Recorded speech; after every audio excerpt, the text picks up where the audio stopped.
Ya, halo semuanya, kembali lagi di channel GP Runner 22. Kali ini saya mau bahas sepatu koleksi saya, yang mana ini hampir pensiun, ini masih dipakai, dan ini baru mau dipakai. Tiga sepatu ini beda peruntukannya. Ini Speed Trainer, Super Trainer, dan ini Race Super Shoes.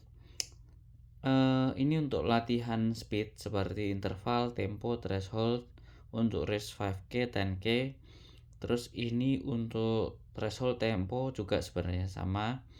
Dan untuk budget race day, jadi kalau race day, jadi kalau teman-teman yang suka ikut event tapi terus budgetnya mentok, bisa pakai Boston series ini, mau yang 12 ataupun 13 yang baru aja keluar. Terus ini yang super shoesnya, yang udah nggak kita ragukan lagi harganya.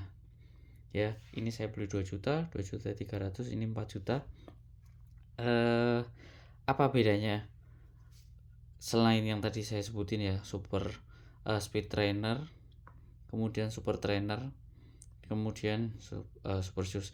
Oh ya, yang super trainer ini sebenarnya bisa untuk easy run juga atau recovery, tapi kalau buat saya ini sebenarnya masih terlalu keras untuk easy ataupun recovery, kurang cushion, kurang empuk gitu. Karena ini keras banget, yang putih ini keras banget. Kalau dibandingkan yang Like Strike Pro memang ini empuk ya, tapi ketika ini yang nyentuh tanah, ini yang putih ini akhirnya tetap jatuhnya keras. Beda kalau sama ini ya, ini empuknya tuh kelihatan ya, dengan tenaga yang sama. Yang atas saya yakin Like Strike Pro nya ini sama Super Shoes itu meskipun sama-sama labelnya ini, tapi empuknya beda. Saya nggak punya alat ukurnya, tapi feel saya mengatakan ini beda empuknya ya. Lanjut lagi, bedanya di mana dan plus minusnya ya. Jadi ini ukuran, kalau saya pakainya ukuran Jepang JP, yang kalau di sini tuh menunjukkan ukuran milimeter ya, 41/3 atau JP 260. Di sini 41/3, 41/3, 42, 260, 260, 265. Dan meskipun satu merek, ternyata kan karakteristiknya beda. Yang ini ngepas di kaki saya. Kaki saya 255 dikasih 260 enak.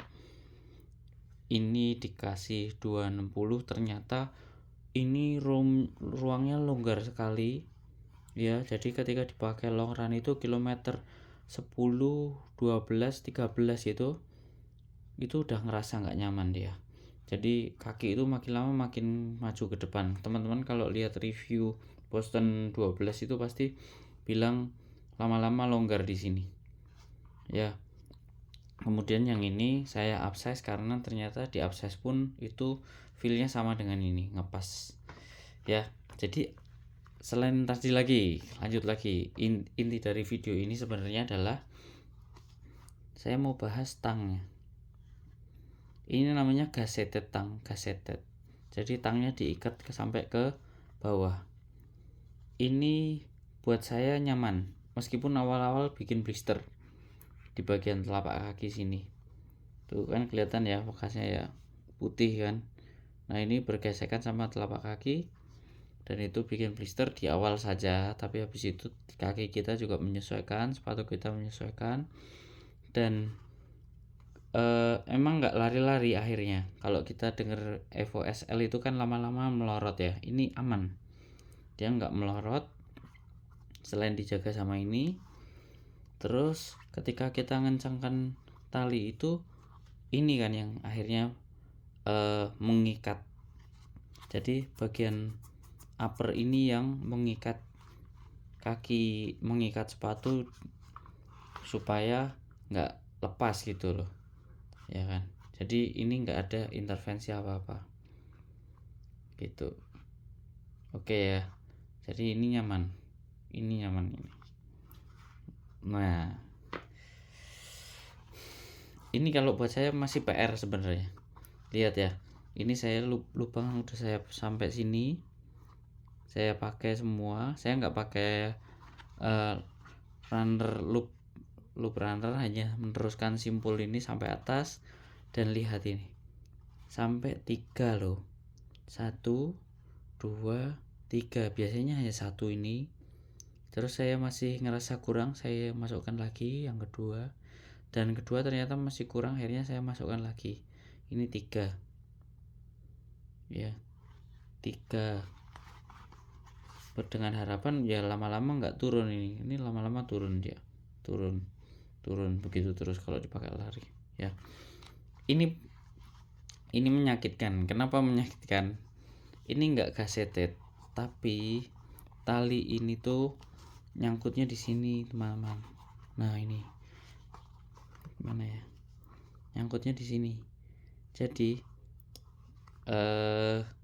ketika kita ngencangkan itu, yang kenceng itu bukan bagian luar sini, bukan ininya, tapi malah ini yang mengikat kaki kita tuh, malah bagian biru ini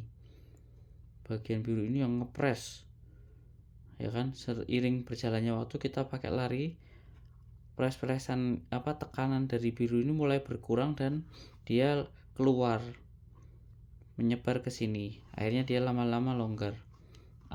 Dan itu yang membuat ketika kita buat simpul tali, ketika kita ngencangkan sepatu itu di awal terasa kencang, lama-lama longgar.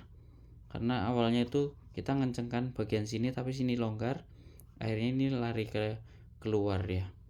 Dan ketika kita terlalu kenceng ngikat ini, itu bagian tulang sakit ya, bagian sini tuh sakit banget. Itu yang saya rasakan gitu ya. Makanya ini beda sama ini. Kalau ini kita kencangkan ya, ini akhirnya yang memeluk kaki kita, itu ini yang meluk. Kalau ini yang meluk biru-birunya ini, masalahnya di situ. Mudah-mudahan di Boston 13 nggak seperti itu ya. Saya lihat sih nggak ada sistem begini. Ini mirip gazetnya tapi bukan gitu loh. Ini uppernya yang seperti ini. Jadi yang kenceng itu yang meluk kaki kita tuh biru ini, bukan keseluruhannya ini, bukan gitu. Nah yang ini unik lagi.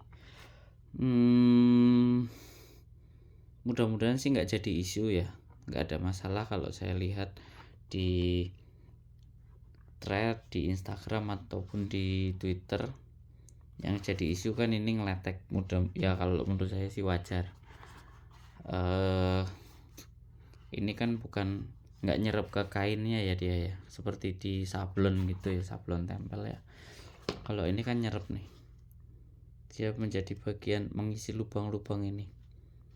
Kalau ini seperti di atasnya kan ya, ini juga, ini dia mengisi lubang-lubangnya gitu.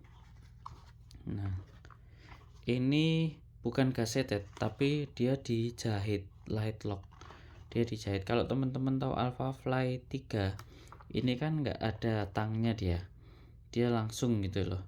Nah kalau ini sebenarnya ada tang tapi dijahit gitu ya. Jadi kalau kita pakai sepatu rada PR juga sebenarnya. Kalau ini sudah kita longgarkan, ternyata ini dijahit. PR-nya itu aja sih. Selama saya nyoba sepatunya, setelah ini dilonggarkan, ternyata masukkan kaki ke dalam itu agak sulit.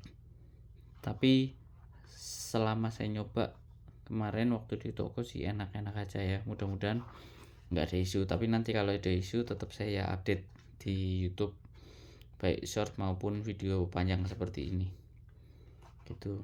Jadi ini enak, ini kurang, ini harusnya enak banget ya gitu. Ini 3 tang yang berbeda dari 3 sepatu yang berbeda peruntukan. Oke, jadi dia dijahitnya pun kanan kiri ya, kanan kiri. Dan ini sama juga di Adios 9 gitu. BTW teman-teman, Adios 9 cakep juga loh, bagus menurut saya. Dan sepertinya lebih menyenangkan Adios 9 daripada Evo SL. Mungkin teman-teman kalau yang pecinta Adidas bisa cek sendiri tuh di tokonya, kira-kira kalau Evo SL tuh gorengan kan ya. jadi barangnya jadi langka. Mungkin kalau buat alternatif saran saya sih ambil yang Adios 9, meskipun dia karakternya modelnya tipis dan flat seperti ini, tapi menurut saya tidak mengurangi eh, unsur menyenangkan dari lari gitu ya teman-teman. Jadi saya mau sharing tiga karakteristik tiga macam sepatu sama karakteristik tangnya ini yang beda-beda ini, dan mudah-mudahan bermanfaat. Kalau teman-teman nyari sepatu itu bisa ngecek, oh ini begini, oh yang ini ternyata nggak nyaman, oh yang ternyata yang ini nyaman, begitu. Jadi bisa disesuaikan lagi sama kakinya, sama bagaimana teman-teman nyamannya pakai sepatu. Oke, mudah-mudahan bermanfaat. Share kalau ada teman yang nyari informasi tentang sepatu. Klik like dan komen ya di kolom komentar kalau ada pertanyaan. Semoga bermanfaat dan bisa bikin video lain lagi yang lebih bagus. Terima kasih.